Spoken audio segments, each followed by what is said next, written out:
love you? Do we hate you? Why should you care?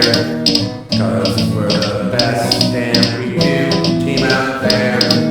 It's time to rate that album. Hi, welcome back to Rate That Album, a back and forth album review between myself, Joseph Fremming, and my good friend Paul Muad'Dib. Paul, did you know if you give any one species too much rope, they'll fuck it up? I'm just hanging out here outside the range. Just, I got the bravery of being out of range from all that, Joe. Yeah. I'm surprised you didn't add like 6 extra words to that. Well, I can't. I mean, I'm just the monkey sitting in the corner while there's a prophet reading from the book, and I don't understand what's going on. But meanwhile, I know there's a bank where there's Christians and Muslims and Jews and everyone praying. Yeah, you want me to keep going? Because I can keep going. Well, I mean, you are the... Yeah, no, so... this week, yeah, we don't need you going too much further, Paul. We're already off the rails, Joe. We haven't got through the intro.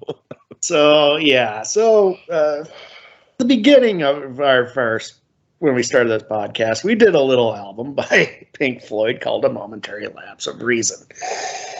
Neither of us were fans. And I kind of want to, I don't want to be repeating bands too much and all that, because I'm not really that interested in that. But I figured, what the hell?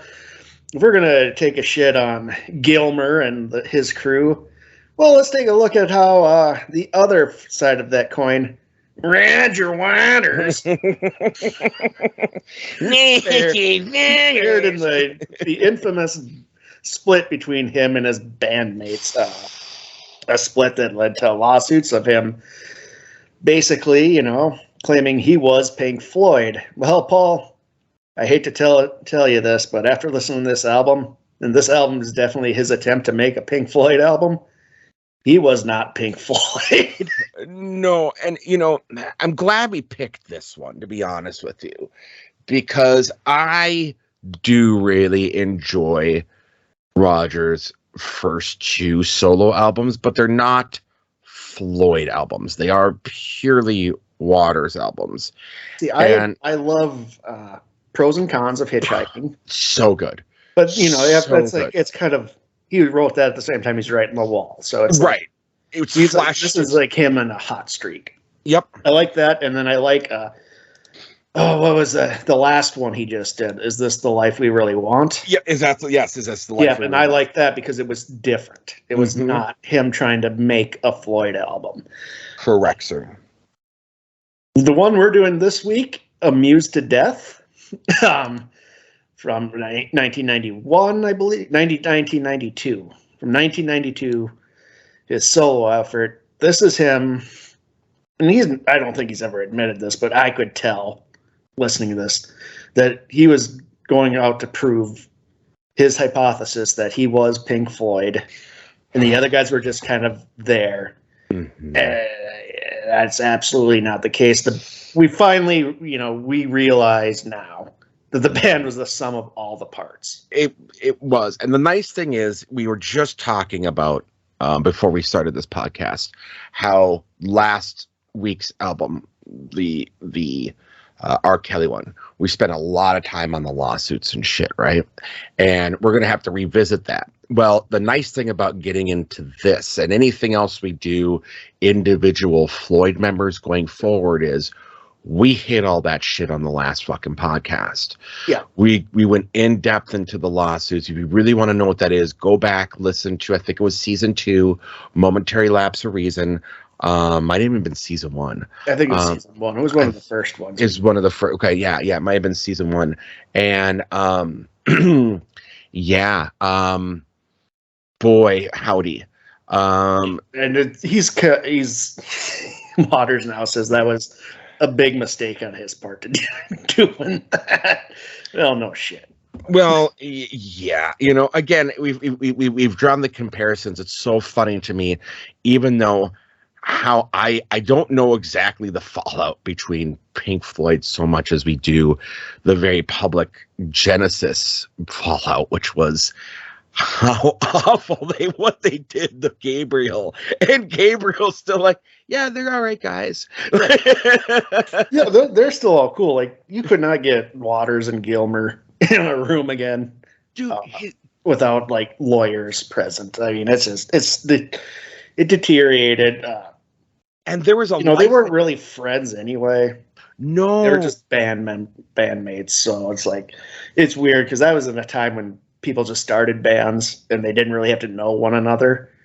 I think these days more people start bands with their friends. So yeah. I mean, it is what it is. And I think, we've read the documentaries, we've talked a little bit about it. There was always kind of an animosity by Waters of Gilmer coming in and essentially replacing Barrett. Yeah, and it's funny because we talk about the lawsuit, but Barrett set the precedent of a member leaving and the band going on, which kind of screwed him over. Yeah, absolutely. You will. I mean, now I'm thinking about it. I really wish I would have picked Madcap Laughs because at least I enjoyed that album a lot. Hey, it's still on the table. Don't worry. We can always pick it. But I will say before we get into it, because God, there is going to be a lot of doldrums. See, was used in a Pink Floyd. Anyways, see, like Waters, you're recycling water. I am. Yeah, I am. I'm recycling Floyd references. Shamelessly referencing old albums that remind us we could have been listening to better Pink Floyd albums. That should be basically the review of Amused to Death. You could be listening to a better Waters album. You could be. And the thing is, again, Radio Chaos and Pros and Cons and the last one he did, God, I can't. I apologize. I don't know that one as well as I do these other ones. I can't just name it off the top of my head. With this one particularly, throughout the entire album, like even the first. Well, I mean, I don't know. We'll get into it, but you listen to it and you go, "Oh, he's trying to emulate." Oh shit, Joe! I'm blanking. Well, there's a lot. He's emulating parts of a lot of Floyd stuff, and I have those in the notes for particular songs. But let's just get out there. There's my favorite song in this album. Pretty much explicitly references Echoes, "Breathe in the Air" and "Shine on You Crazy Diamond," and that's what God Wants Part 3. Like, it's shameless. It's very shameless. Fucking shameless. It's very, very, very, very, very, very, very, very, very shameless. Yeah. God damn it, Joe. I'm blanking, and this is so terrible of me. But I've been on the road for 4 days for work. You're really Gilmer in this. I am. What was the fucking keyboardist name in Pink Floyd again? Right, Richard Wright. Thank you. Richard Wright was responsible for a lot of the early style kind of melodies and chord changes. The strongest musician. He was the strongest musician. And you can really hear what is an obvious imitation to it throughout this. And I'm saying it now because it's through the entire album. There's not one song where I didn't feel maybe one or two where that wasn't happening. So I'd rather say it now than have to say it every single song. Yeah, fuck. All right. And so, Paul, now let's just kind of get into it, because did you know that Waters considers this the third of his great works? Number 1 being The Dark Side of the Moon, 2, The Wall, and 3, Amused to Death. No, he doesn't. Yep. Are you fucking for real? Mm-hmm. I'm turning into Dolomite. Bitch, are you for real? Yeah, Paul. Yeah, it's he kind of puts those 3 up as his great works, and one is not like the others, and one of these fucks is not like the other. One of these fuckheads doesn't belong. So I have a list of grievances, a long list of grievances for this album. Surprise! Wow. I haven't heard this in probably 25 years, Paul. I bought the CD. I remember in high school I was going through my Floyd phase, and I bought all the solo albums. Me too. I listened to this once, and it was one and done. Bam! I'm like, yeah. And I remember it, I remember liking it. And then like I'm listening to it and I'm like, I don't like this. So I started to have flashbacks once it got past a certain song, and I was like, oh my God, this is the album that once it got past this point, I went, that's to me, that's the album. I'm done. I'm out. And like, because I did the same thing, Joe. We talked about it in our last one. I bought all the Pink Floyd albums in order and then went out and bought all the fucking solo works in order. And that's how I got into Floyd and really explored Floyd. He's going to fucking put this on his 3 and not pros and cons. Like that's, I would even look, I'd put the final cut above pros and cons. I mean, okay. If it's Roger Waters' great works, I mean, sure, but I don't know. There's just something about pros and cons that I absolutely love a little more. I mean, and it's debatable, obviously. It's all semantic or subjective. All opinion. Yeah, it's all opinion. Yeah, it's all opinion, but there's this thing, and I think the reason why is I felt the concept story was very strong in pros and cons, and it was a little more intriguing. So I felt a little more invested into it than I did where I felt like the final cut was just leftover songs from the wall. Which is just leftover songs. Yeah. Yeah. And tried to make it cohesive. But if I'm going to go with his great works, I'd throw Animals above. Animals. Oh my God. I love Animals. We're here above those. Like it's. The things that went multi-platinum and still get played on radio. You mean that great work? People still like. Yeah. Yeah. This is. And Waters has become. Let's get into it. Has become a little problematic. We'll just say that. So he's getting mush brain. He's getting mush brain. Okay, dude. So settle down. Buckle in, folks. I got an hour and a half of dissertation on the problematics of Roger Waters. This is the payback for the R. Kelly lesson. Oh, fucking fantastic. All right. No, let me buckle up. So Waters is one of those weird guys. Like I agree with him in like probably 90% of the politics. 100%. And then there's that 10% that I don't agree with, but he's oddly really vocal and loud about that 10%. Stumping for Putin. And like I know people are gonna get mad at us because this is touchy and like his super fans are just gonna I don't care. We're wrong and we're misinterpreting and like when you're stumping for Putin, you've lost the plot, man. Yeah, you're stumping for Putin and you're saying China doesn't have like human rights violations. Like what are you talking? What the fuck are you? S fucking Tibet. Yeah, and so he's at the point now where Frankfurt, Germany, banned him from playing because they call him and say he's anti-Semitic. Now, this is like the weird line. Like, I don't think he's anti-Semitic. He's just very super critical of Israel. Yeah, I'm sure you are. Mm-hmm. And I think a lot of times that gets conflated. I'm part Jewish. I want to make that very not Santos Jewish. I am part Jewish. So. Yeah. But I have like my critiques of that. But I think a lot of times when you criticize Israel, you get labeled as an anti-Semite, and I think that happened to him on a lot of things. But then I listen to this album, and he drops some hard J's on here, Paul, and he drops some hard J's on the wall. There is. But the wall, at least, it's from a character who is becoming a fanatic, who's just, he's Pink in the wall, he's just unleashing all this hatred that's built up or whatever. So I can get that. It's from a character. And here I am like, whoa.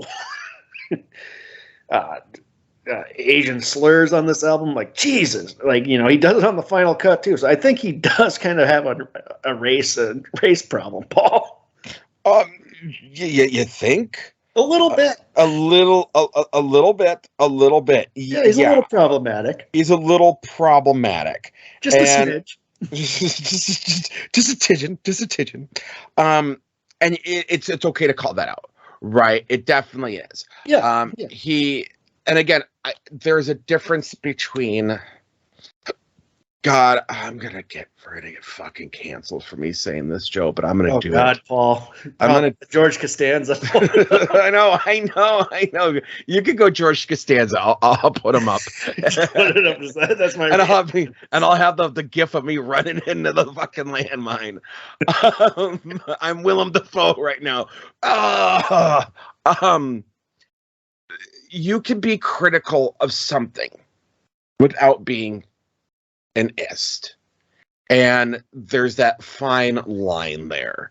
And I wouldn't go far as to say as you said, he's anti-Semitic. But boy, does he lean in hard on his criticisms and goes places that he shouldn't. I think that's the more diplomatic way of me saying it. Yeah. I don't condone it. Again, can't condone it. No. It's tough because he's probably my favorite songwriter. Or at least he's in like the top for me. Like his lyrics and music with Floyd and everything. Very formative on me growing up. So it's tough, and it's that whole like never meet your heroes thing. Don't read about your heroes. I remember reading Pink Floyd books when we were in high school, and I'm like, oh god, this guy's just a raging asshole. Yeah, that's one of the problems.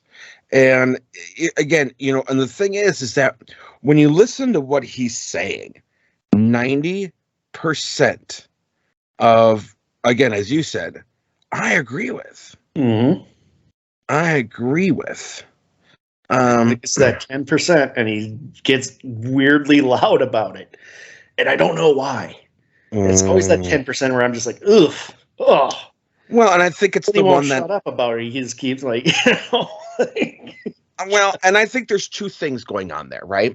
There's that adage about back in the day, which doesn't work anymore. It doesn't work anymore, and people need to understand this, and publicity teams need to understand this. There is such thing now as bad publicity. There didn't used to be. Anything that got you in the news. But now in social media and the fact that people can look up anything in the matter of seconds and go, wow, you're a terrible fucking person. I want nothing to do with you. And they can now organize in the matter of fucking a minute against you. Bad publicity is bad publicity. But that's getting him. Oh, look at I'm reading my name in the papers because I said this. Yeah. So I think there's part of that leaning into it. That? Donald Me? Trump. Oh, I'm sorry, Donald Trump. He just says things to get his name out in the press, like where Roger, he got mad at like a Toronto newspaper because they reviewed a Drake show instead of his. Like, dude, you've been touring since the 1960s. How many reviews out of Toronto do you need? Well, and that's exactly like, well, it's the same thing we've seen literally 1,000 times. Just now he's older, can't sing as much and move around the stage anymore. What's the weather, Jim? I mean, that's really all you need. Right. Yeah. So now this is kind of getting Amused. Okay. And I got there's a bunch of things going against it for me, Paul. Okay. One, his voice is fucking shot. It is shot in this album. It's terrible. It's fucking terrible. And so he relies on backup singers. And it destroys those songs for me. Just absolutely destroys them for me. I hate them. I hate it. It's. And here's the thing. I've seen him live numerous times. And when he's touring and stuff, his voice, because he's exercising it actually, sounds like it did in the 70s. At least when I saw him like do the Dark Side of the Moon in the Flesh tour, his voice was pretty on point. When I saw him do The Wall like 10 years ago, his voice sounded great. Here, because he probably hasn't really toured or recorded, and he's been sucking down heaters for fucking decades, his voice is just completely shot on. Yeah. And it really hurts the product. I'm sorry. And it's one of those times, like, the whole time I'm thinking is like, if he had Gilmour on this, if this was like an actual Floyd album, a lot of those vocal duties would have been picked up by him. Would have been picked up by Gilmour, and it would have worked. It would have sounded a lot better. He's not reined in. These songs are too wordy. We talked about this a little bit with Lamb Lies Down on Broadway. We did. Yeah, and it's the same here. It's so many lyrics he's throwing out that, one, they're not really memorable because there's so many of them. Like, you'll pick up here and there, but it's not like, it doesn't feel focused.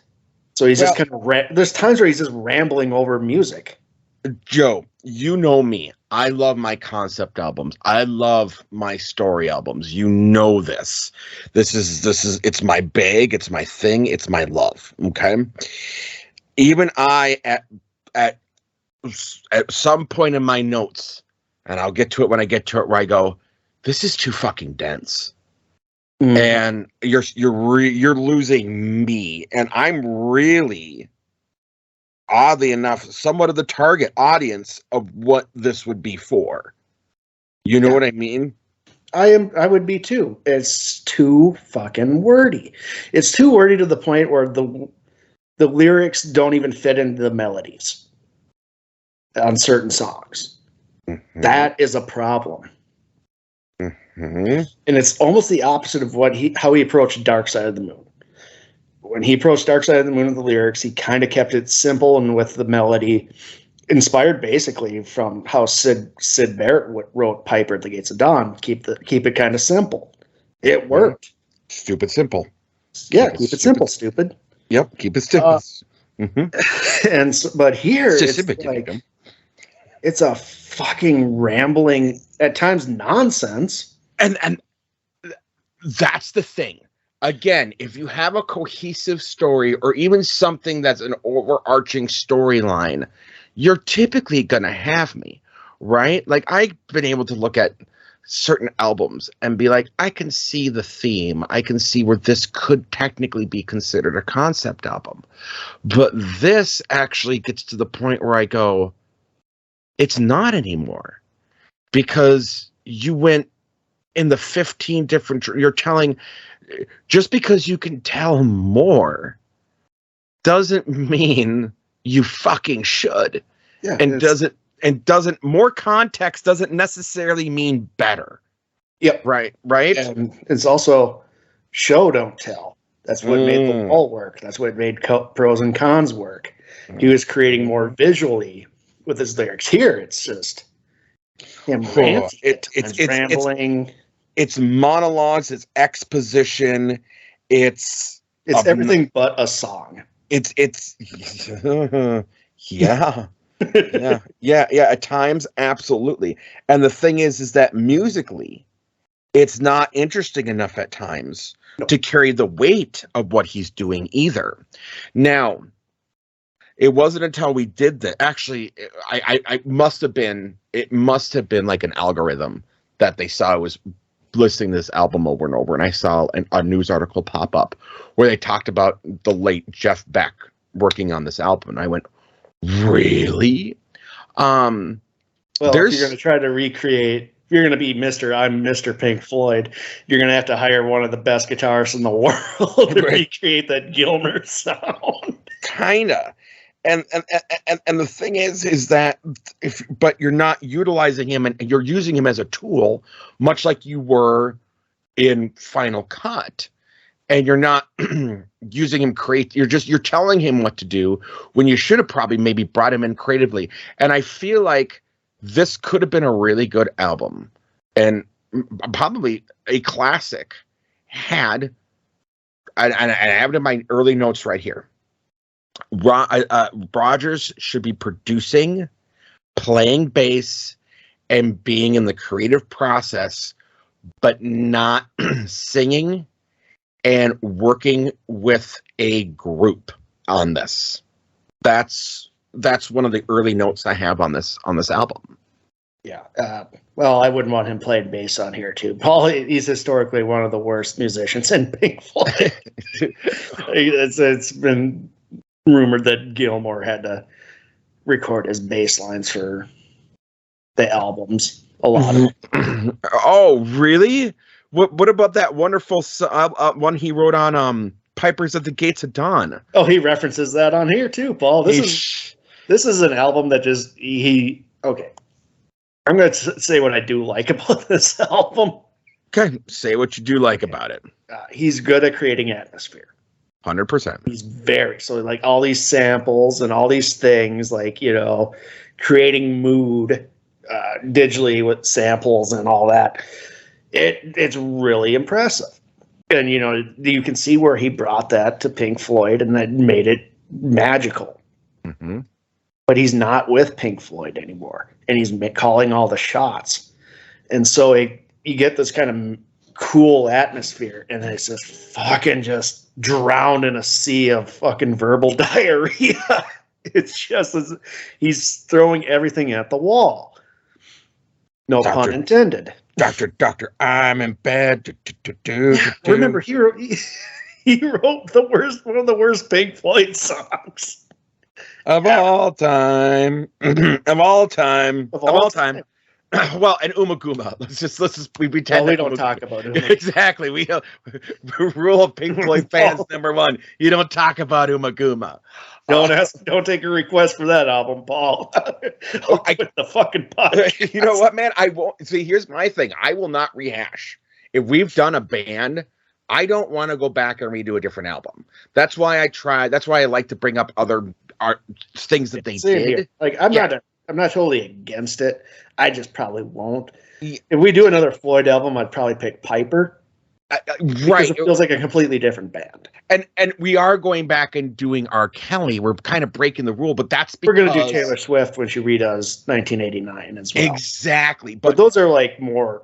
Look, we can make the rules. We're fucking in charge. Yeah, fuck you guys. Why am I explaining myself to we don't It's our podcast? You sons of bitches. Why are you out there with your pitchforks right now? Fuck you. Why am I explaining myself? Yeah, so he's creating good atmosphere. But it's gone to waste because the songs aren't strong songs, except for... And the strong songs, and he keeps, What God Wants, parts whatever. Yep. That's not even that good. And we'll get to it when we talk about it, because I have thoughts about White Guy Blues, Paul. Like, no, we've discussed this before. We've discussed White Guy Blues, my man. And the thing is that I will say, I feel up to a certain point, I was like, I understand what you're saying. You got me, and then a particular song kicks in. I'm gonna guess you already know where it is, and I go, "Oh, did we move albums? And now we're talking about different things, and now we're going back to, and now wait a minute, yeah." So again, it's a concept album. I feel like in name only, or maybe only Roger knows what the actual fucking concept is, because it starts with like an ape. Yep. Gorilla watching TV and flipping through channels. Yes. And my understanding was this was also kind of a finger to Stanley Kubrick, because he wanted to do something, use some samples or something, and Kubrick wouldn't let him while Kubrick was alive. Yeah. And then like after Kubrick, use hell. Okay, was that what it was? Okay. Yeah. I knew something about that. And then after Kubrick died, it was kind of like, haha, I can do what I want, fucker. And yeah, it's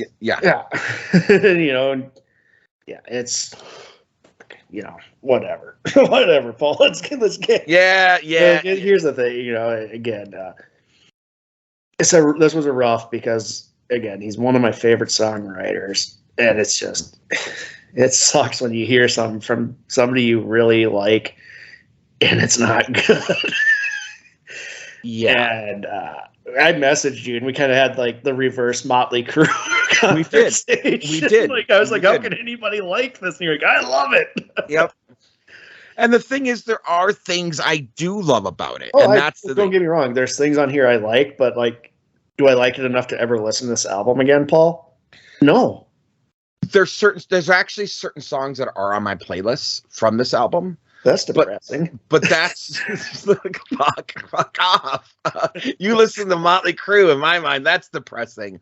Well, I'm not listening to having fucking Perfect Sense Part 2 on my fucking playlist. Hey, it's more like late home tonight Part 2, sir. No, We're watching TV with Gold Don Henley. Good old God, fuck. I have notes on that too. I have notes on that fucking song. Let's get in. Let's get the Ballad of Bill Hubbard. Which I like again. This is creating the atmosphere. This is basically what Speak to Me was the Dark Side of the Moon. Kind of setting up the vibe, and it's what I was assuming was going to be the concept. Yep. And but this is basically a Floyd opening. That's what I have written down here. I said Jeff Beck guitar is great for a very Floyd, very Rick Wright sound that's going with it. And I love like the play of the guitar, and I like the guitar work on this song is really fucking the guitar work on the album. What Jeff Beck does is great. Like, it's great. There's a reason why he's considered one of the greatest guitarists of all time. He's not like personal favorite of mine, but like I understand talent. I see it, and he has it, and he does good work on this steaming pile of shit of an album. Yes, sir. Yes, sir. And so we get this Floydy and dreamy, surreal. And you hear, and here's the thing. This is an album where Waters keeps going back to the well. So there's many things that he's already done via the wall with the TV samples and all this shit. And it's all very reminiscent of everything he's done before. And it's not like Lynch doing The Return where he's kind of going and paying homage to it. This is just him creatively bankrupt. I don't know. He accused Floyd of that. I'm going to accuse him of that. And they're both creatively bankrupt as far as I'm concerned. And yeah, but I will say there is parts of these feel like they're almost leftover ramblings or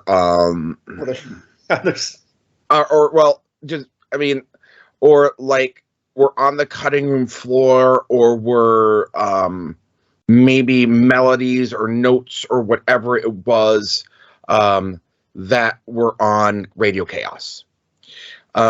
Because there is some Radio Chaos throughout this,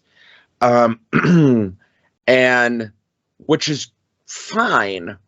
But you and I both loving pros and cons.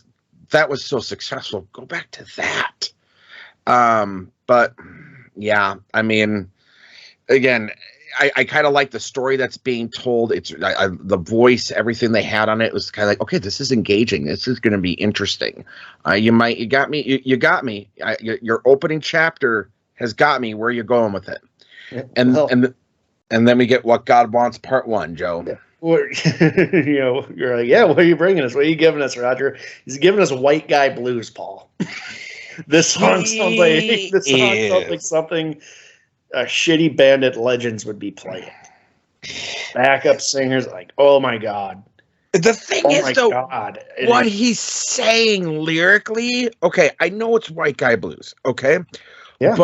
But there's no but. No, there is. Blues. It's obnoxious.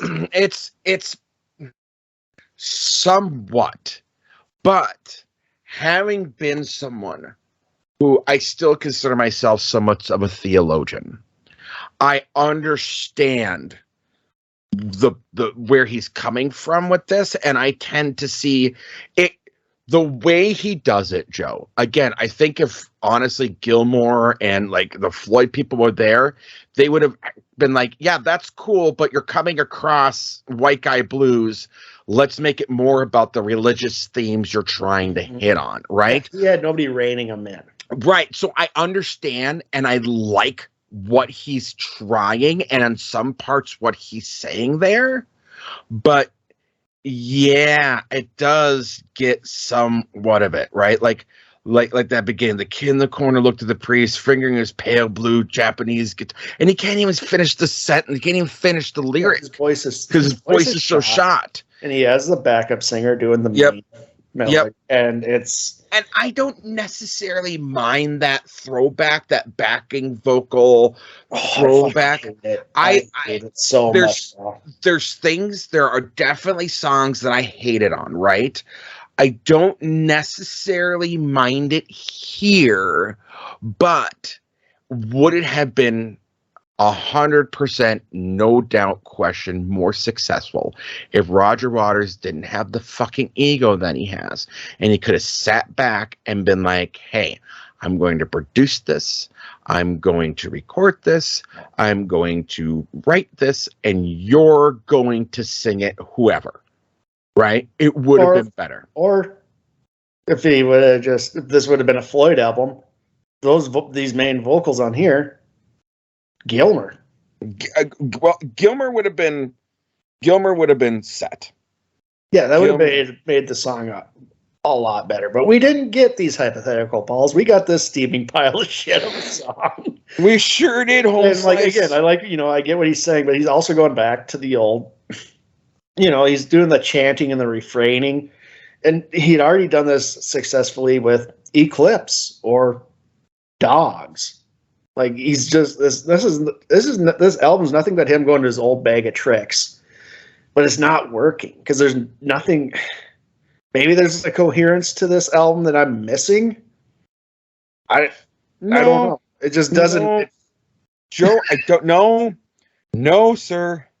No, I'm really gonna say you're not. There's not a cohesive that you're missing, because right now it's cohesive. The going from Billy to this. Yeah. I could kind of see where he's going with it, right?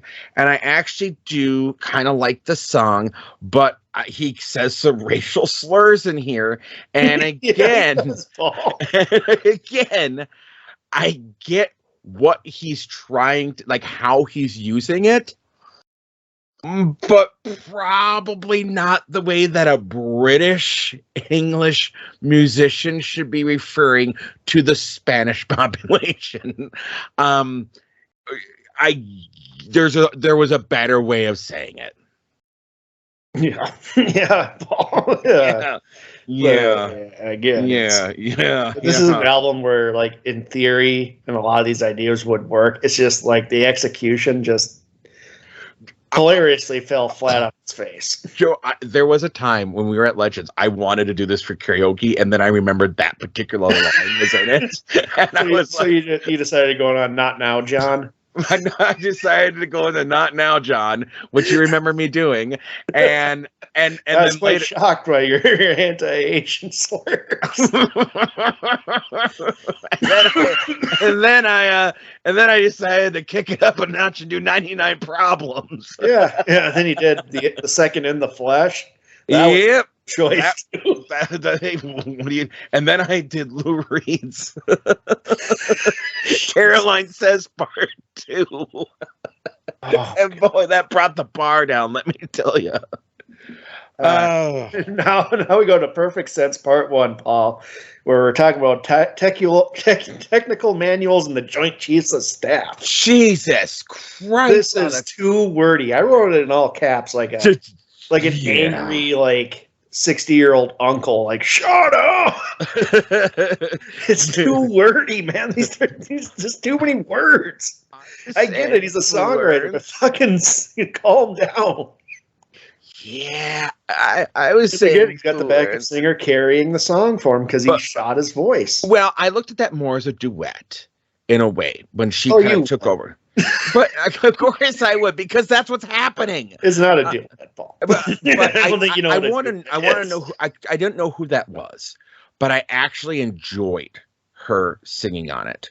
Until it's like she had to deal with so many words that didn't fit the melodies that she ends up saying really awkward things about technical manuals and the Joint Chiefs of Staff. Yeah.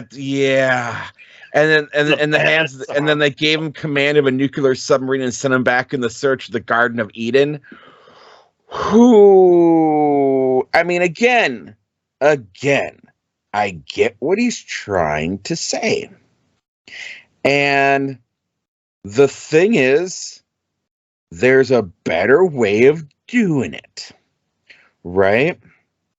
Yeah, I think there's a better way to do this entire album, but he's already done that. It was called his run of Dark Side of the Moon through the wall through pros and cons of Hitchhike. I mean, there's nothing. Here's another thing that's frustrating. There's nothing new.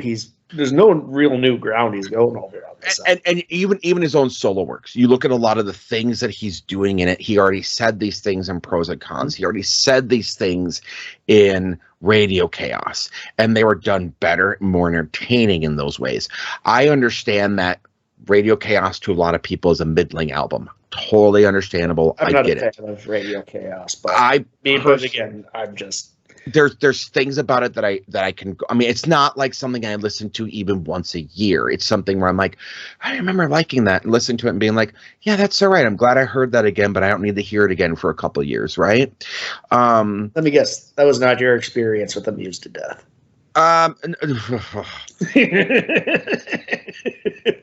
You know what this concept album needed, Paul?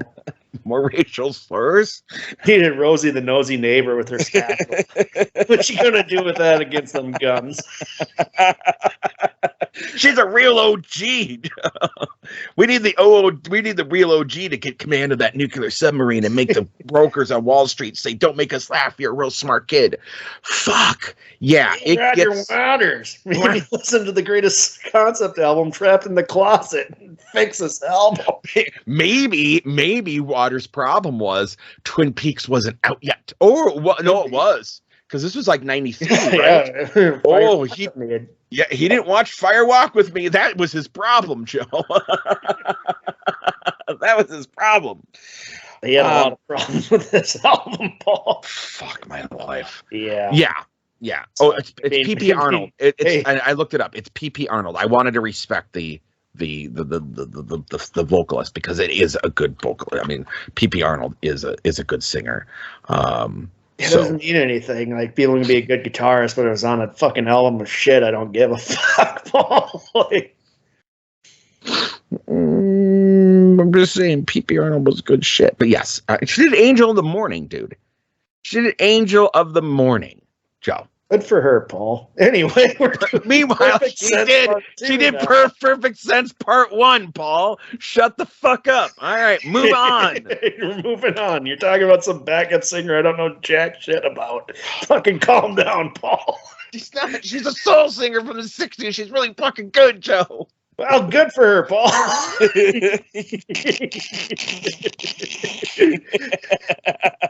I'll sign up for her newsletter, but we gotta move this along. She puts out a zine every Friday. Yeah. So Perfect Sense Part 2. So this is a baseball game on here, Paul. And his vocals again are just shot. And again, maybe if he just exercise his voice and put the heaters down for a little bit, I might have been a little more forgiving on this album, but I think he's like only in his 40s on this album, Paul. Maybe 50s, and he sounds like he's 75. Joe, I have 2 words written down. Marv Albert. That's all I cared about. Marv Albert was on here talking about fucking war as a game, and I was like, "That's really Marv Albert." He got Marv. Got that Roger Waters money, he's a hardcore socialist, but he lives in the United States for the tax breaks, Paul. You got that going for you, which is nice.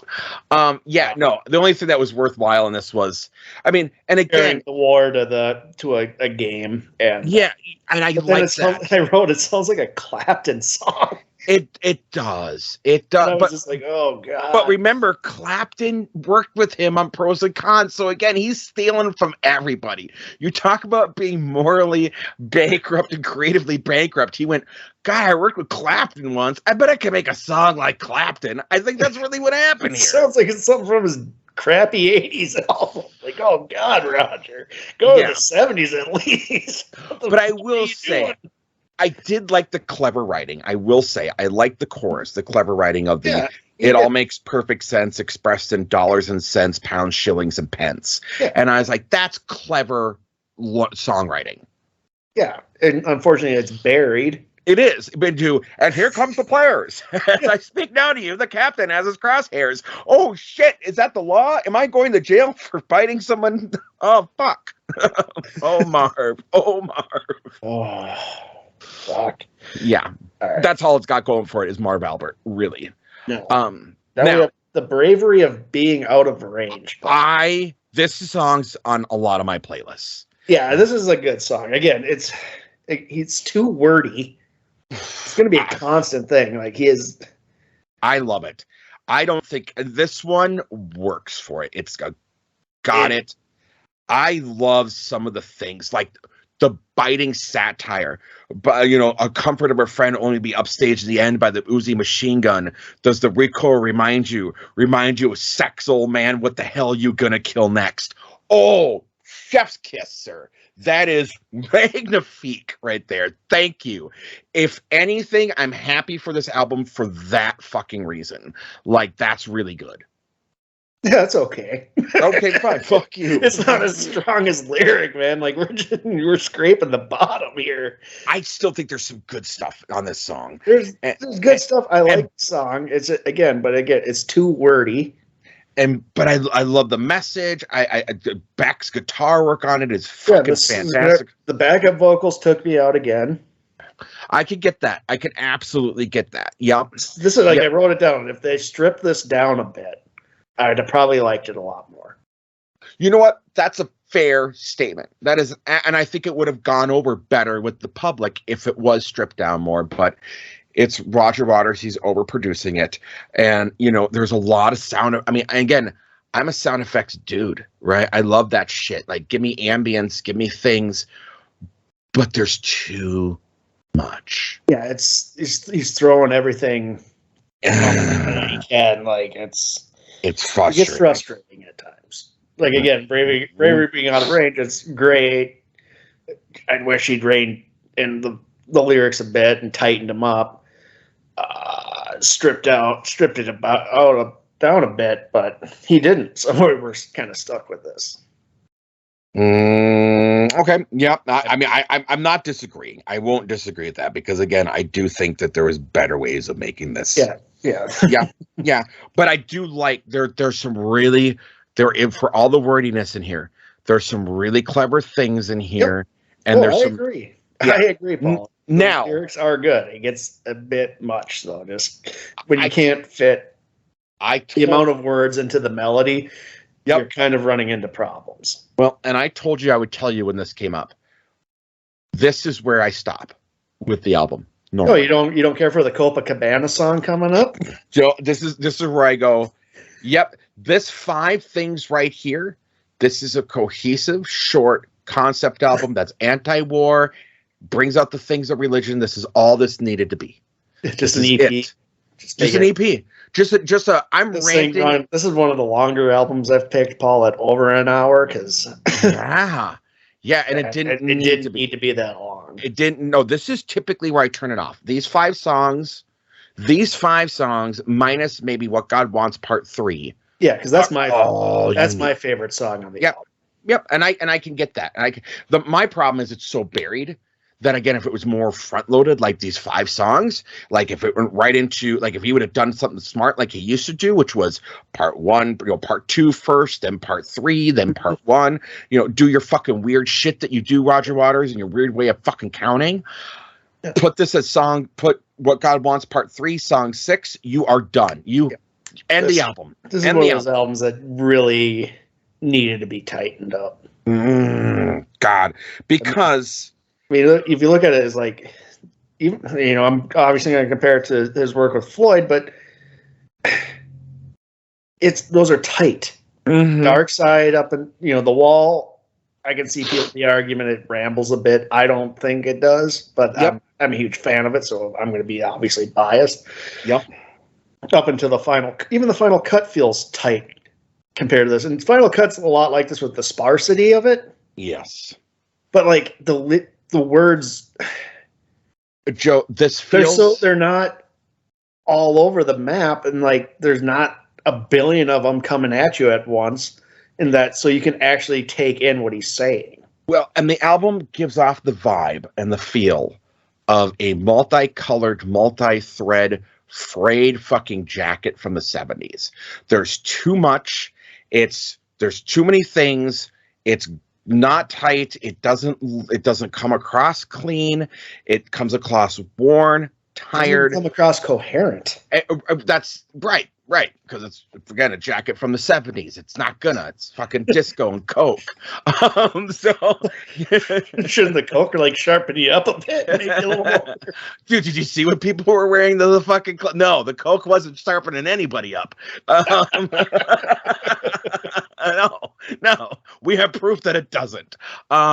So yeah, that's my like you're nailing it. Like, it is frayed, it is all over the place, it is loose, and and oddly enough, it's overproduced to the point where, I mean, fuck, this is giving fucking Phil Spector a run for his money on his wall of sound, man.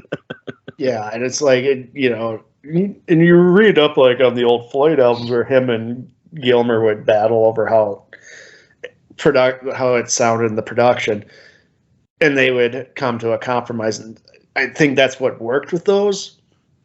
Mm-hmm. And then you'd have a producer who'd be like, all right, we're going to kind of meet both of you guys halfway here.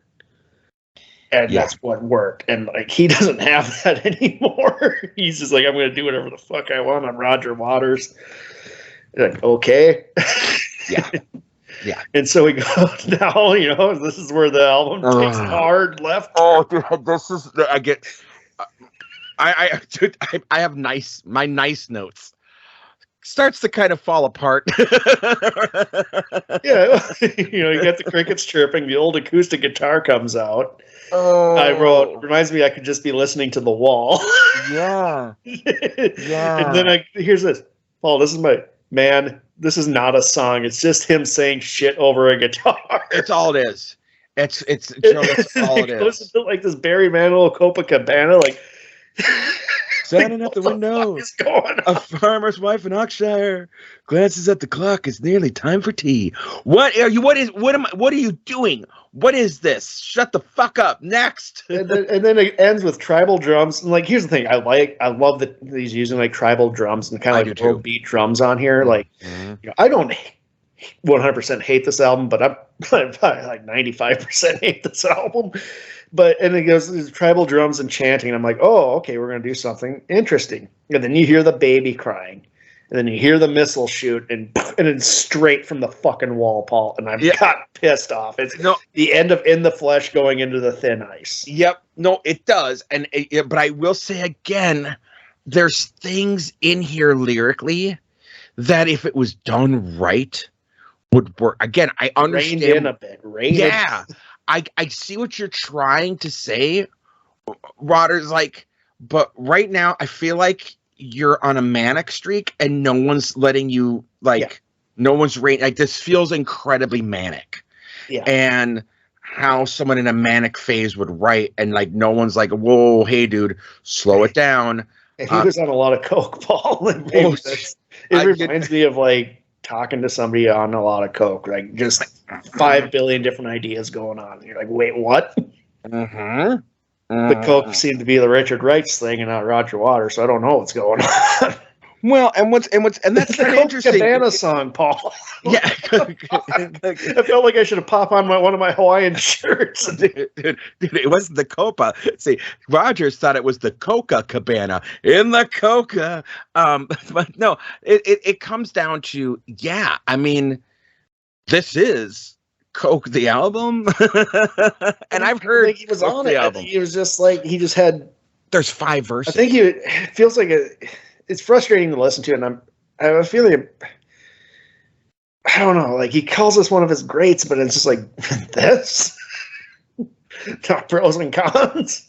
Not animals. Well, and I think if not even the final cut. This. If you're trying to say it's one of your best preachy things you've ever done, okay, I'll give you that. I think that's probably. Yeah. I think it's got to be, man, this is really when I stuck it to everyone about war and world and religion and politics. But it's not.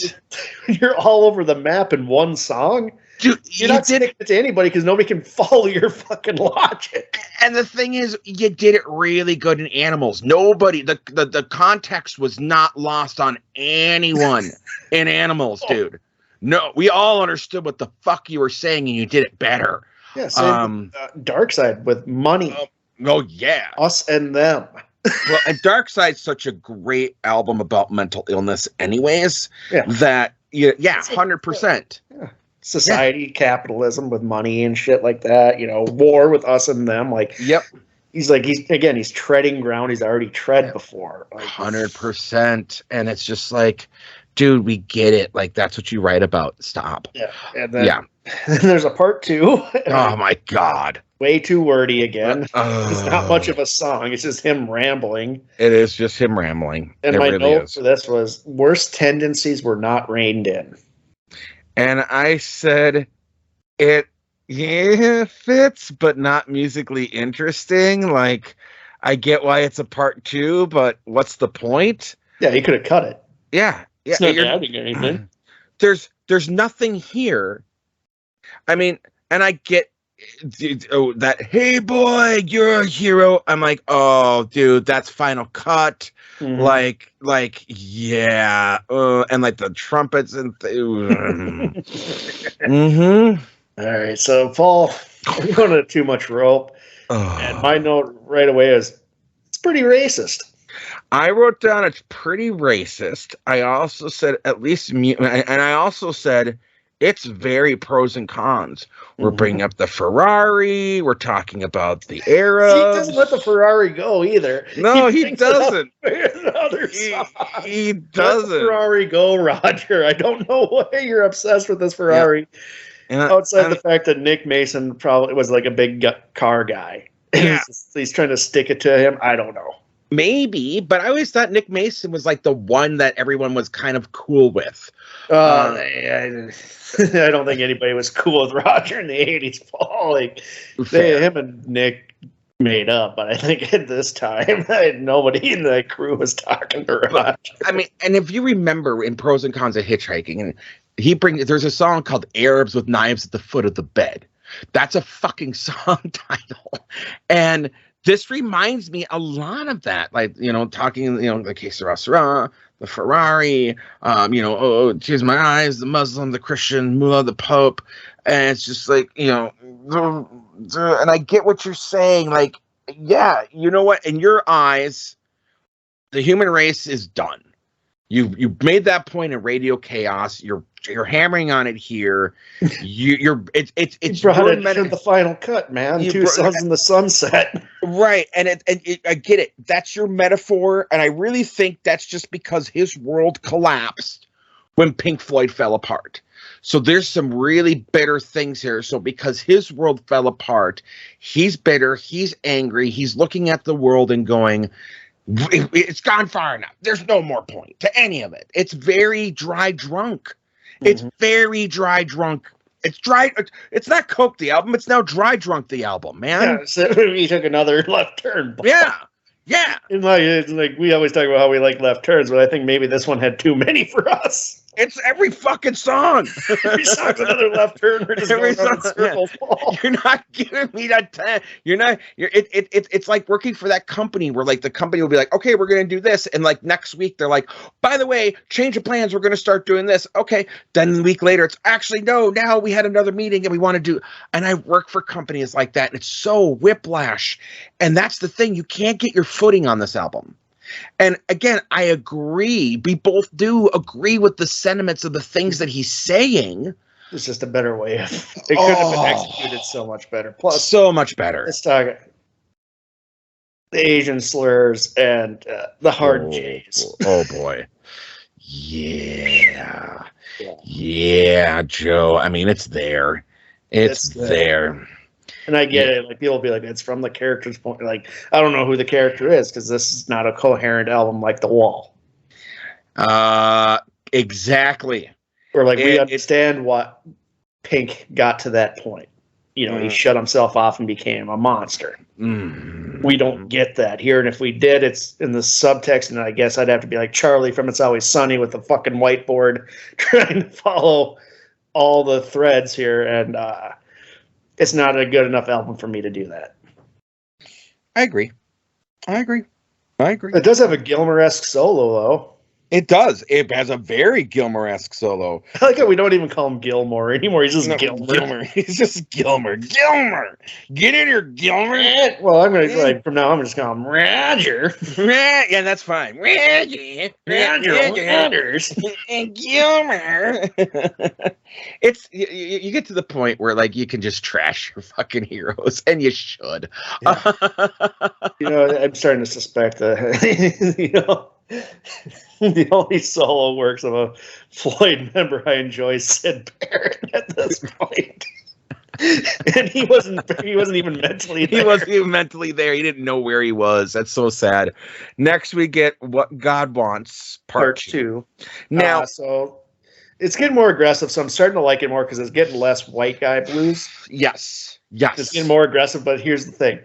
Now it sounds like a song from The Wall. Very much. And so you have the people go shouting, "What God wants." It's the exact same thing from The Wall when they're going, Pink Floyd, and then it goes into hammer. He's just going to his bag of tricks, man. And this was hinted to in the very beginning parts of What God Wants Part 1, but it wasn't in your face because it had all the other things. But it was, the brief thing was there where it had that wall where it's like they're opening a door and you're hearing a chant and then it stops. And I think he's like, oh, too soon. Too soon. Yeah. I'll do it later. And then they won't think it's the same. So this is like, I like this, and I like part 3. I like part 3 the best of all of them. Part 3 is really good. Part 3 is. Let's get to part 3 because yeah, absolutely. It sounds like echoes at the beginning. It's unabashedly he's doing the ding, yeah, and then like basically sounds like the opening riff to Breathe. Yep. And then he gets all wordy again. But it's fine because I'm all right. At this point, I just have to live with it. And I like what he's saying again. I like what he's saying, and the references to the monkey, because that's part. And maybe we're going rambling back into the fucking concept again. I don't know, Paul. Well, and I think we all know who the monkey was, and it's like okay, but because I mean we had 2 monkey presidents because they both look like a monkey, so we realize the president that he is the American president he is referring to in this album, Jimmy Carter. That fucking history's greatest monster. He's history's greatest monster.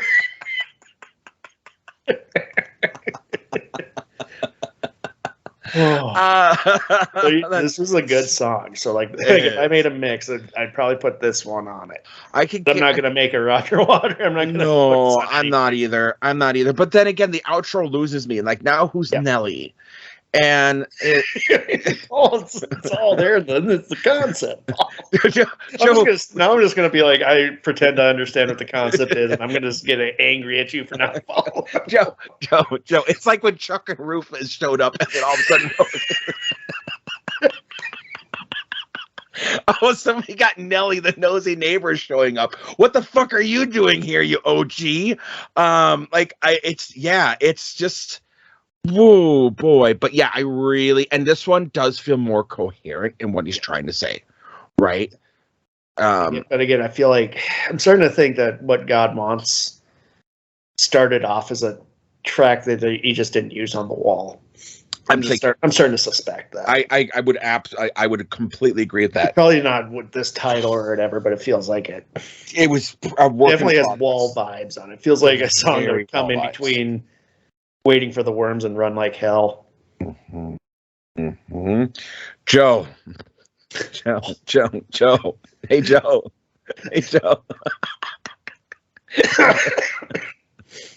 Hey, Joe. What the fuck is Don Henley doing here? I hate Don Henley so much. Joe, I hate the Eagles so much. Joe, this is my note. I don't even like Don Henley, and I feel like this was a waste of his time. Oh my god. This is such a bad song. It's such a bad song. And I could just picture Don Henley like in the studio being like, yeah, I'm working with, like, getting called in. I'm going to work with Roger Waters. And he's in there like just sad face. Like, Oh god. like Ben Affleck in an interview about Batman, sad face. Oh, absolutely, Paul.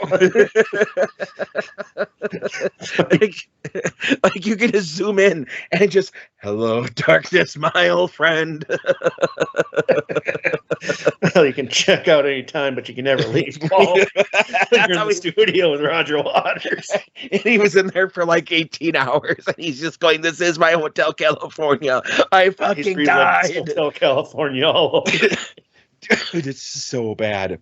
Being in the studio with Roger Waters is worse than a cocaine addiction. Oh, dude, it's so bad. It's a bad song, Paul. It's racist. Yeah. So he dragged Don Henley into his racial tirade. Dude, he's completely fetishizing an entire population with this fuck. I mean, okay, David Bowie, let's be real, had his dark racist face, okay? Woo, this makes this look like Christmas. Paul, he dragged the dumbass from the Eagles into a racist song. That's probably how he lured him in. I don't want know. to be feeling bad for Don fucking Henley. No, I'm not going to feel bad for Don Henley. I'm sure it's more like this. I don't know, Roger. It's racist. I'm in. Don't sue me, Don Henley. That's a joke. Oh, he's prone to suing people. I know he is, that son of a bitch.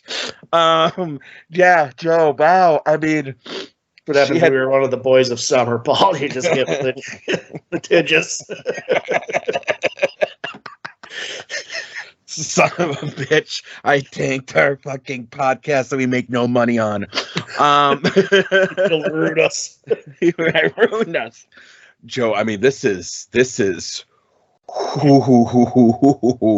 Yeah. I've said a lot of things. I'm not even gonna, you guys want to know what the lyrics are? There is an enduring quality. Like, you can look at it from a lens and go, well, that's not so bad. But you can look at it from another lens and go, oh. Especially when you listen to other Roger Waters things about the Japanese culture. This has more of the vibe. This is more of the not now, John. Yeah, this is more of the not now. This is not an ode to love, I don't feel like. This is more of a, I can say things, and I feel like this is more of a, well, if I sing it like this, it's not bad. Like, If I have Don Henley with me, Don Henley with me, fuck. I'll soften the blow. Yeah, I'm sure he tried to get Brian Wilson, but Brian Wilson said, nah, it's not racist enough. Get everyone suing us on this podcast. Yeah. All right, let's get to Three Wishes, Paul. Oh, God, do we have to? Oh, fuck, I hate this song.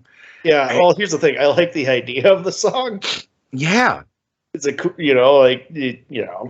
it's a pretty simple premise of, it's so poorly executed. I did like the vocal effect on the genie character. Absolutely. Yes, I will give but you it's that. the 80s production I wrote. The 80s production is, and this is 92, Paul. I know, it feels like it's 82. It sounds like something off the Miami Vice song. It does. You just put this along Smuggler's Blues.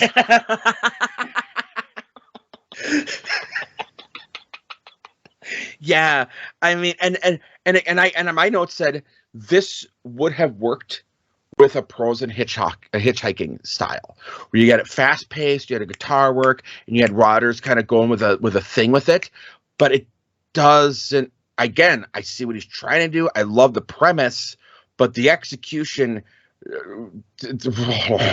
Yeah.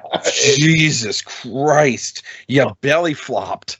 He went on the diving board. He told everybody's going to do a spectacular dive, and he just flopped right on his stomach. He flopped right on his stomach and then let out a giant His stomach is blood red. How hard he flopped out. Then he got out of the pool and just let one rip. Yeah, he did. Yeah, he did. People knows there's a turd in the pool. It wasn't just a fart. It wasn't just the fart. Bill Murray at that one was like, "That's no Baby Ruth." Yeah, it's so bad. It's so bad. Yeah, where the hell's the lamp sucker? Jesus Christ! Oh, God damn it, Joe.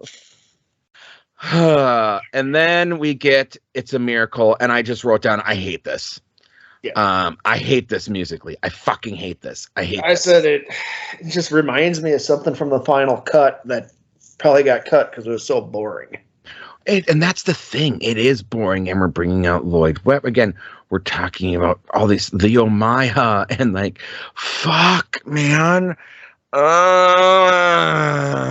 Yeah, Lloyd Webber. Yeah. Waters is accused of plagiarizing music from Echoes. Sure. Are you sure? Yeah. Roger, you're such a petty fucking asshole. He really is. That's a bold move, Cotton. Let's see how that works for him. Oh, it didn't. Because no one listened to the song. Yeah, and then you get Amused to Death, and I said, okay. This is not a bad song. It's not a bad song. It's not. But also, it feels like it could have been on the final cut. Yeah, it felt like that, or it felt like, because again, I do like Radio Chaos, and this has the ending of Radio Chaos feel to it, and this is very what I feel like. This is how Roger Waters typically ends his albums, is on this vibe, and he reined it in a bit. And I wrote in my notes, see, keeping it simple works, Dingleberry. Roger Waters.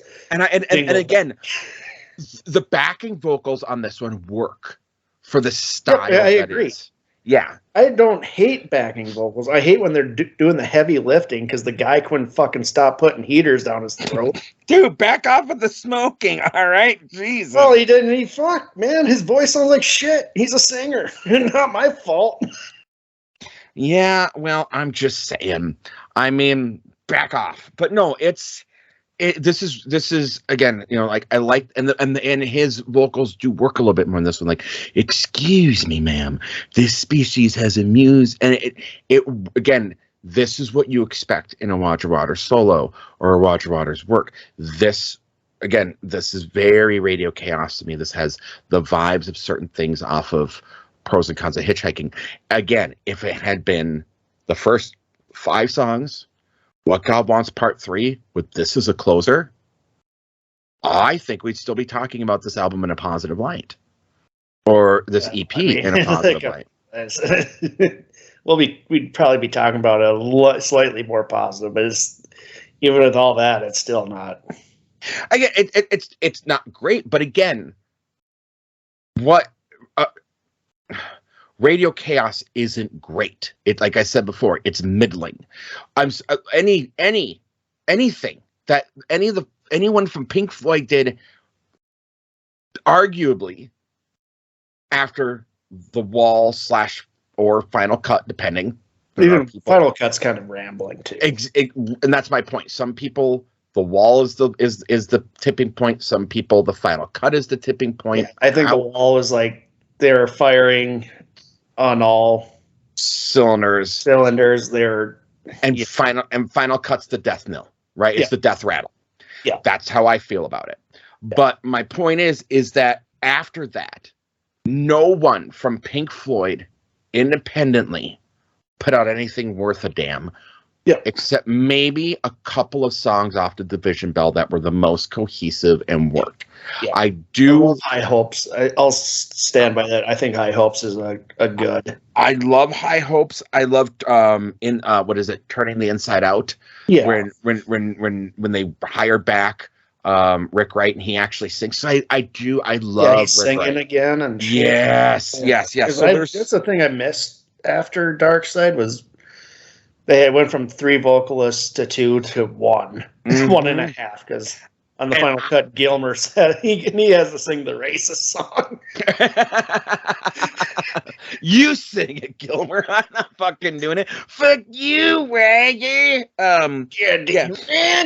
Roger. I mean, there is a few songs off of, like I said, off of Division Bell that work for me. Right? I like some of the instrumentals off of Endless River too. See, I liked Endless River because it reminded me of Obscured by Clouds. I love Obscured by Clouds. I will admit, I think at that point when Endless River came out, I was just like done, and I just, I was like, and I was like, nothing's ever going to get my expectations of what a new Floyd album was, and it was fine, but to me, it reminded me of what could have been. Yeah. And I think that's why it was depressing to me. It was like, okay, it was half finished. There's only one song with vocals on it, which, given Gilmer and Polly Sampson's inability to write interesting lyrics, I'm happy because like the vocal on that album is fucking terrible. Yeah, I like the instrumental. Like I like hearing Gilmer and Richard Wright and Nick Mason interacting musically. That's why I compared it to Obscured by Clouds, because there's instrumentals on Obscured by Clouds. I love them interacting, and that's it's a huge part of the magic of Floyd. It is. I'm not taking away from Roger. He wrote the most important lyrics and gave it life, and he had the he had the band to support the weight of it. Yeah. And that's what everyone lost. The fact that you had one of the most, arguably one of the most talented set of people. Yeah.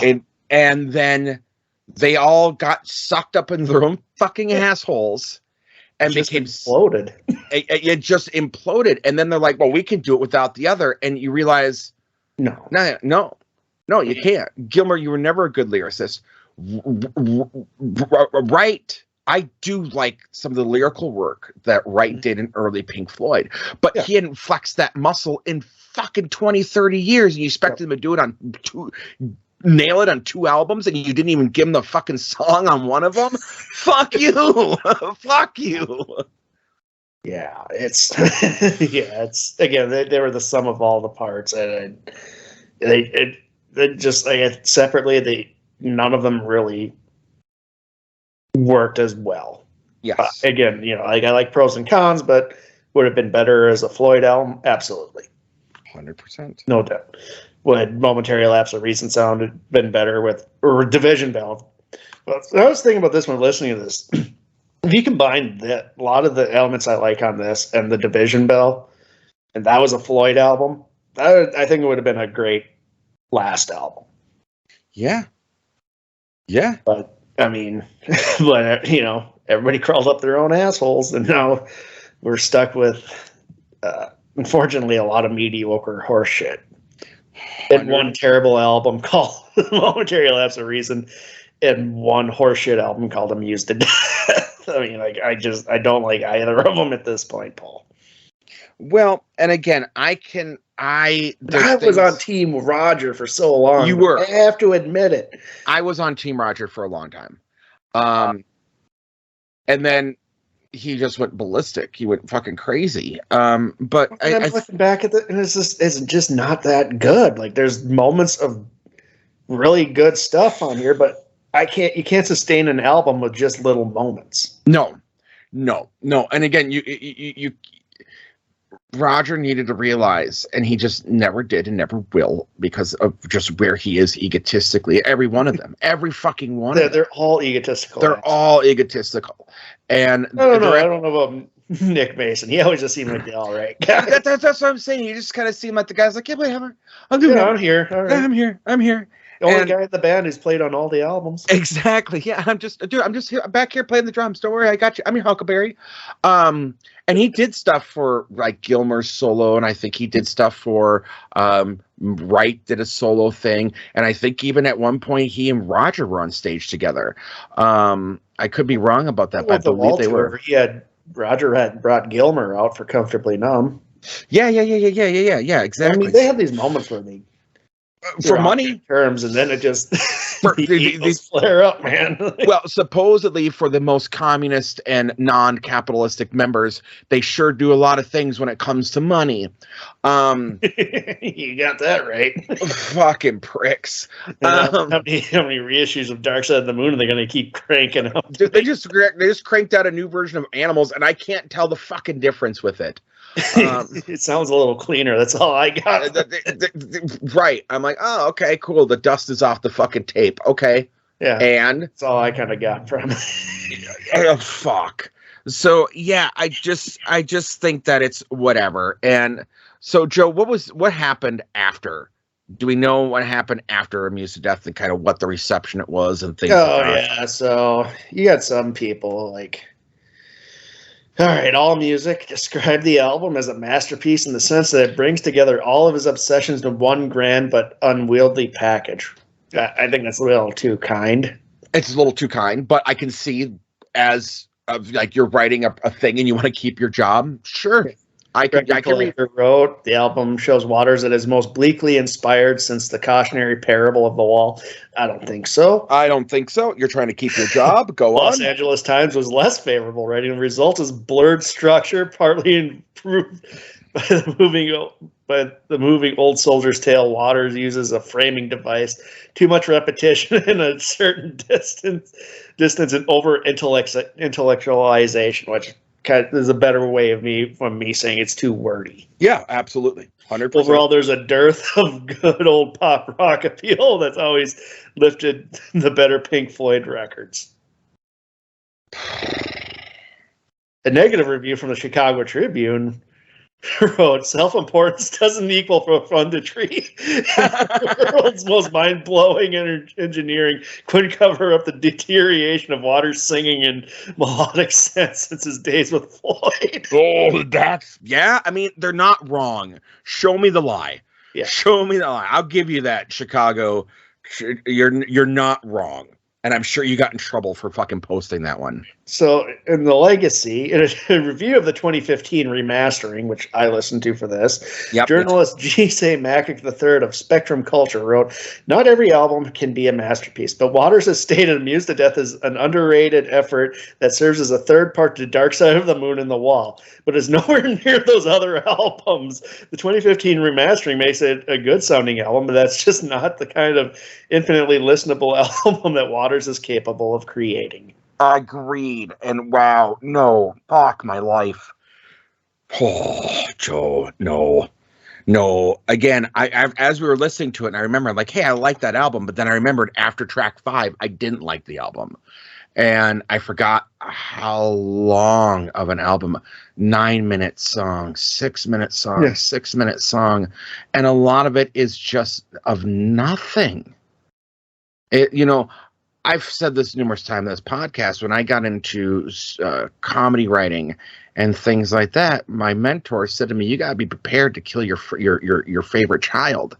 If someone comes to you and says this is the thing that you love, but it's the thing that's not working with the audience, you have to be mentally prepared and stable enough to get rid of it, to make it something that is palatable to an audience." And Roger can't fucking do that. And the thing is that these guys are going to die in the next fucking 2-3 years. And they're going to go to their fucking graves being egotistical babies and never fucking realize that just how in their own assholes they got. Hell yeah. Yeah. Yeah. And I mean, you look at the personnel listing on this fucking thing, dude. It's long. It's long. It's like, I didn't even know there's that many people on this album. It doesn't seem like Randy Jackson's on the album, dude. Everybody was on this album. Randy Jackson, literally everybody. Randy Jackson. Really? Don Henley. Okay, all right. You had Jeff Beck. You had Randy Johnson. You had Patrick Leonard. Who worked a lot with Madonna. You had the guy from fucking Procol Harlem on the fucking Kamen thing. Yeah, Michael Kamen. Connection there too. Yep. You had Tim Pierce. You had fucking BJ Cole. You had the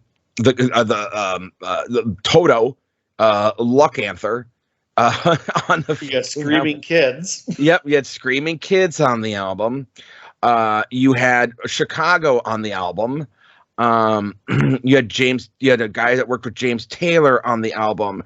Yeah, that's a real. That's a real get. Dude, that's what I'm saying. Like he had the keyboardist who worked with the Who and Bob Marley on the fucking album. They got the harmonica player who once bumped into Bob Dylan. Yeah, dude. Pretty much every member. I think every member minus the lead singer of Toto was on this album. You had 5 backup singers. No, I'm sorry, 6 backup singers. Come on, you're Don Henley. You're the wife of fucking Chris Christopherson. What the fuck are you doing? Just invite everybody in. Because everybody's in. Everybody, you're on here. And the thing is that you had Toto. He keeps saying Toto like that's like a thing. Like I don't like Joe. I'd be embarrassed to have Toto. No. They did the Dune soundtrack, sir. They did the score to Dune. No, you had Toto on here and you did not have the mixing. What is wrong with you? You had Toto in here. Paul, I don't care. You could go to hell with that statement, sir. You can go to hell with that statement. I am a giant Toto fan. I know. That's the most depressing thing you've ever told me. I don't know if I can talk to you anymore. Joe, you and I are going to go bless the rains in Africa, sir, and you're going to see the light. And then we're going to have a Dune marathon. Joe. Hey, Joe. Would you recommend Amused to Death? Would I recommend Amused to Death? Would you recommend Amused to Death? No. It's not a good album. Like Roger has a lot of good material out there. This is it's not even a mixed bag. It's just there's maybe like 2 or 3 songs that throw it on a mix or whatever, but the rest of it is just drivel. Mm-hmm. Paul. Paul. Yeah, Joe. Would you recommend Amused to Death by Roger Waters? Part of me wants to be so contrarian right now. The album, no. There are certain songs on here, are on playlists. What God Wants, Part 1, Part 3, Bravery of Being Out of Range. I really do enjoy Bravery Being Out of Range. That is a really, really good song in my opinion. But as a fucking album, no. God, no. Jesus Christ. Joe, I was struggling doing this one. I really was. Too. I was. By the time watching TV gets on, I am like, my eyes are glazed over and I just want to be done and I want to go. I don't want to listen to anymore, but I fucking have to. There's times I just shut it off and just went back to it later. I'm tired of this shit. I can't do that. And I know I should. But I don't. When I do things for this album, I do things methodically because I'm a creature of habit and methodicalness. And I have to listen to it as the album because that's how I'm reviewing it. At least that's my narrative of it. Joe, that's enough. That is enough. Do you have plugs, sir? No. Okay. All right. Roger Waters seems a little racist, Paul. I'm not even gonna say it. I was gonna bring up things from fucking watching TV, and I'm not gonna. Yeah. There's a lot of racism on this album. Like it's very flaunty, and it's rough. And there's times you gotta look at your heroes and go, I get the message you're saying, but you're a shitty fucking vehicle for it. All right. Well, Joe, we did a fan request last time, Annie messaged me and was very happy with our take on it. Was very, very pleased. She thought it was a very, very funny, very informative podcast. So I'm always happy when we can please a fan. We have another fan request that we are doing, and we are doing a band, or really an artist, from my understanding. I don't know anything about this person other than I was like, "What's the album?" And I looked a little into it. We are doing an artist or a band called Cave Town, and the album we are doing is called Lemon Boy.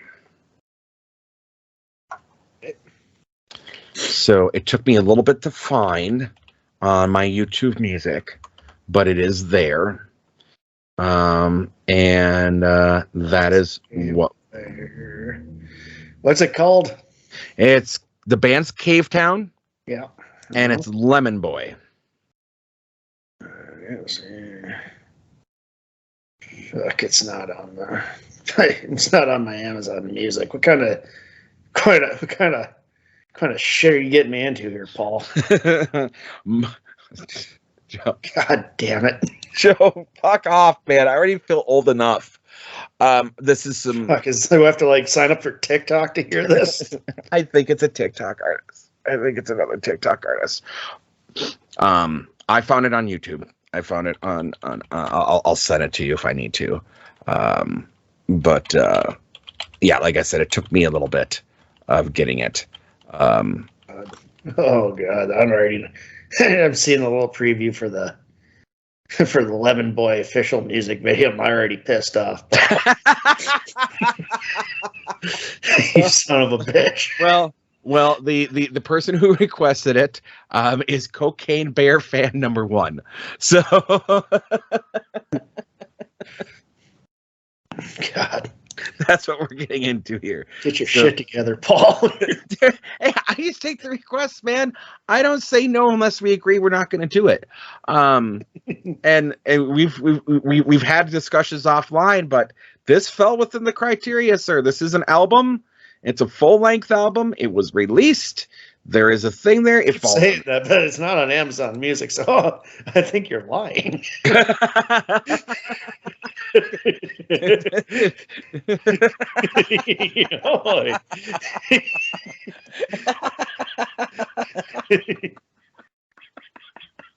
I'm not. Yeah. Amazon's like, I've never heard of this before. Like, yeah, all right, Paul.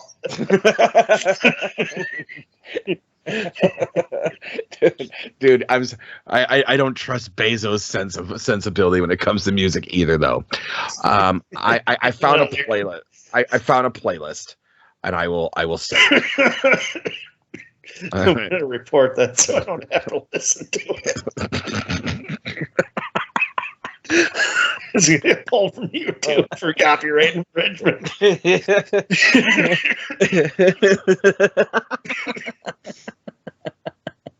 I mean, there's official music videos for at least one of the songs, so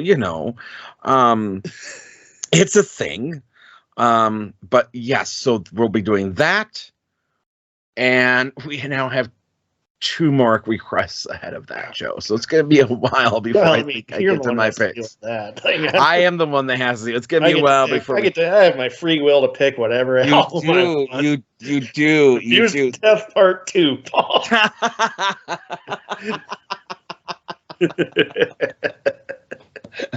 Racism, the album.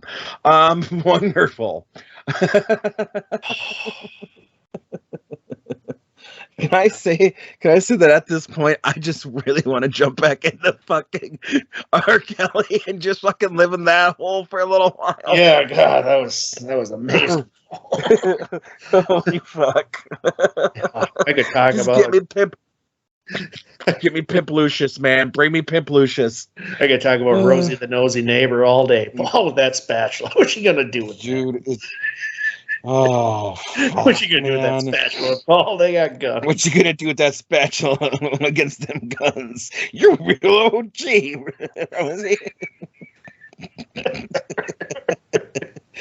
Oh my God. I have the gun, but I'm not leaving. What? This is a thing. Oh my God, Joe. So okay, well, that's what we got. And godding it's half the battle. I guess. I don't know. Yeah, I don't know either. Any last words, thoughts, things on him? No, I'm good, Paul. I'm good. All right. Well, Joe, So it's Lemon Boy. it's Lemon Boy by Cavetown. Cavetown, yeah. Mhm. Doesn't exist, but all right. And Making up fucking bullshit. God that's what I do. It's what I do. All right, sir. Do you want to take us out? No. Did we love you? Did we hate you? Do you even care? Yes, you did. We're the best damn review team out there. How did we rate your album?